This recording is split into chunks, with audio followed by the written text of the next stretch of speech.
आप उप मुख्यमंत्री हैं, अब बोल रहे हैं पाकिट मार की तरह। उप मतलब क्या है? चुप, काम कुछ नहीं करना है। और जब भी बोलेंगे तीखर, आपको जो बोलना है सो मन करके बोल देंगे और कहेंगे कि जनसंख्या पर ध्यान दीजिए। जिसके पास रहेगा वही नहीं जनसंख्या बढ़ाएगा, और जिसके पास है ही नहीं वो तो ओका बोका करे। क्या मतलब?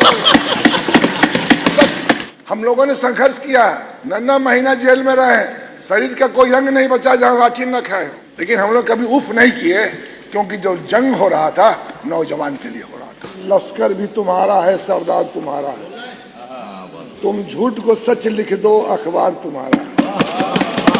इस दौर के फिरादी जाए तो कहा जाए, कानून तुम्हारा है, दरबार तुम्हारा।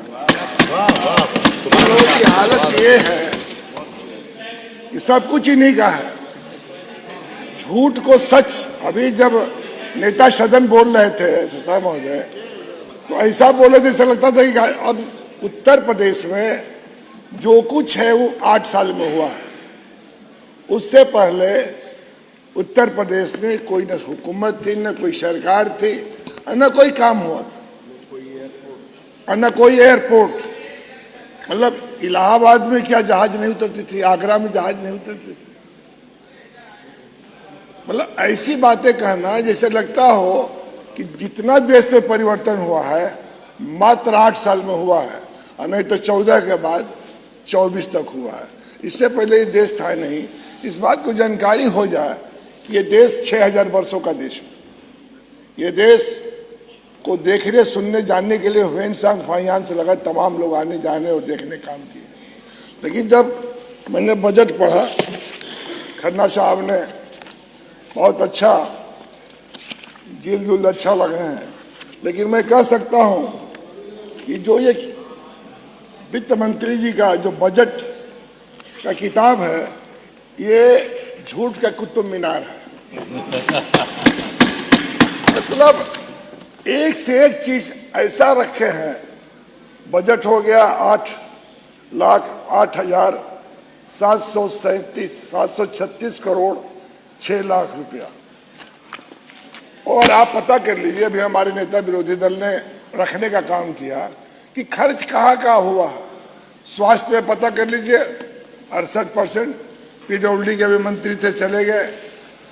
पिछले साल 9,000 करोड़ रुपया सिलेंडर हुआ था, और इस बार की ये हालत है कि जून से अब तक जो परिव्यय था, इनका खर्च होने का अनुमान मात्र 4,000 करोड़।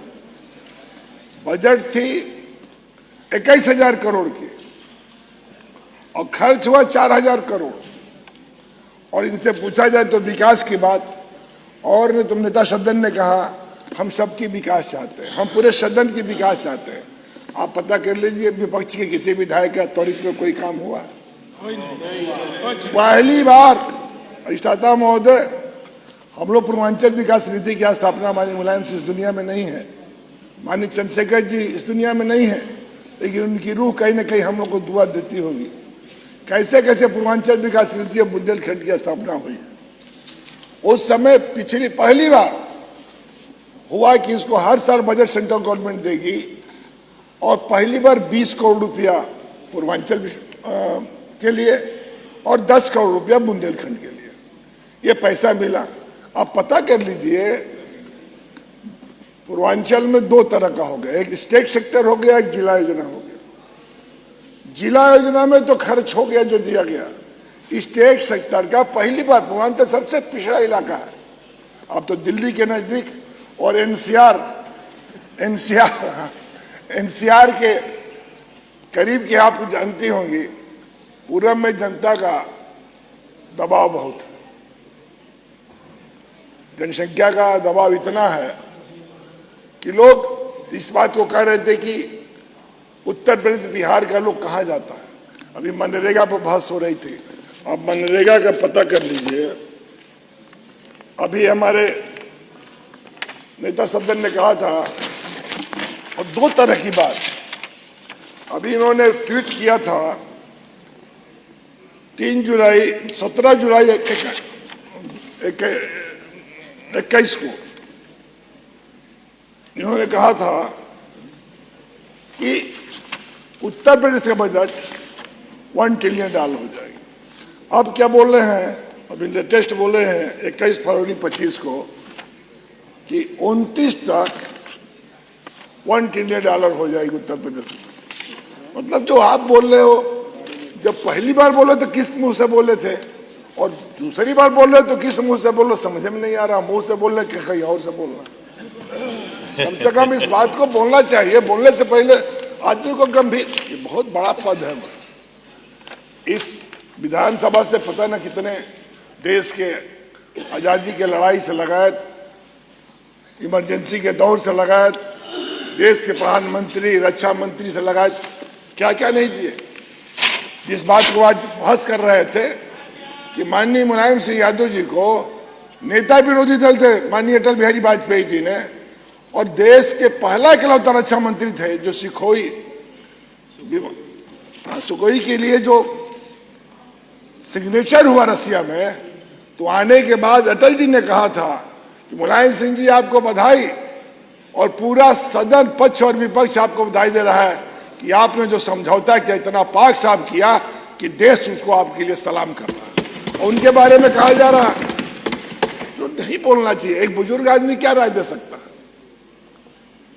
एक बुजुर्ग आदमी वही राय देगा जो उसके समझ में आएगी कि हम घर के मुखिया, घर के अगुआ हैं, घर के मालिक हैं, अपने लोगों के बीच में बैठकर कहीं ना कहीं अच्छी बात बोलने का काम करें। हम तो एक बात कहेंगे ऐसा महोदय, इस देश का दुर्भाग्य चल रहा है कि इस देश को 4 लोग चला रहे हैं। 2 बेचने में लगा है, 2 खरीदने में लगा है। माननीय सदस्य, अब आपका समय खत्म हो रहा है। 7 मिनट हो गए। 7 मिनट बोला है। ये पहले रख रहा हूँ, पहला रख रहा हूँ। और हमारी तरफ से बजट में पहला है। पहला मैंने कहा कि ये तो यही बोलेंगे ना, पहले 4 लोग चला रहे हैं। अब पता के लिए क्या नहीं बिछा है, सब कुछ बिक गया। रेलवे बिक गया, एयरपोर्ट बिक गया, जेल बिक गया, गेल बिक गया, बिजली बिक गया, सेल बिक गया, कोई बचा ही नहीं। जो LIC बेच दिया, कुछ बचा ही नहीं। जो जो मिलेगा सब बेच देंगे। उनका बस नहीं चल रहा है तो लोकसभा विधानसभा बेच। इनका यदि बस चले तो ये चाहेंगे कि लोकसभा और विधानसभा भी बेच दे। आप पता कर लीजिए जिस बजट की बात हो रही है कि यहाँ हो क्या रहा है। खुल्लम खुल्ला मतलब इस देश में एक लूट मची है। आदमी गजनी गोरी तैमूर लंग का नाम ले रहा है, गलत दे रहा है। इस समय जो दिल्ली में बैठने वाले लोग हैं, दोनों हाथ पैर सबसे लूट रहे हैं। और उत्तर प्रदेश को हमें वोटों का चरागाह बना दिए। हम कुंभ की बात हो रही थी। जिस दिन घटना हुई छठा मध्य में खुद था। मैं 12:30-1 बजे तक जिस तरह भीड़ जा रही थी, नेता सदन रहते तो मैं कहता कि टेक्नोलॉजी के मामले में हमें आपको उतनी जानकारी है जितनी होनी चाहिए। लेकिन जो टेक्नोलॉजी वाले कुंभ के बारे में मेरा कोई इपर डू दैट नहीं है, लेकिन एक धार्मिक प्रयोजन था। अब इनको कौन राय दिया था? अभी नेता सदन ने कहा है कि ये कुंभ मेरा नहीं सबका है, किसी पार्टी का नहीं। ये धार्मिक मेला था। इसमें कौन कहा था, कौन डॉक्टर राय दिया था कि चले जाइए देश भर के, दुनिया भर के जितने अम्बेसडर, चीफ मिनिस्टर उनको बुला लाइए। कि रोज जाम मुगल सराय से राजघाट और काशी आने के लिए आज भी जाम है। आप पता कर लीजिए कि कितना जाम है। और इसके बाद हाँ, सभी लोग फंसे। हम पूरब के लोग हैं, 4 स्टेट आपने प्रचार तो कर दिया कि हम विश्वव्यापी महाकुंभ बनाने जा रहे हैं। पहले कुंभ था और अर्ध कुंभ था, अर्ध कुंभ को कुंभ बना दिए। ये तो बाड़ी के सौदागर है साहब। मैं कह सकता हूं थोड़ा अन्यथा न ले तो बाड़ी के तस्कर हैं लोग। ऐसी सुंदर बात बोलते हैं। अब अभी ये कह रहे हैं नलकल जलकल योजना। हमारे यहाँ देश के सबसे बड़े बड़े आबादी के गांव हैं।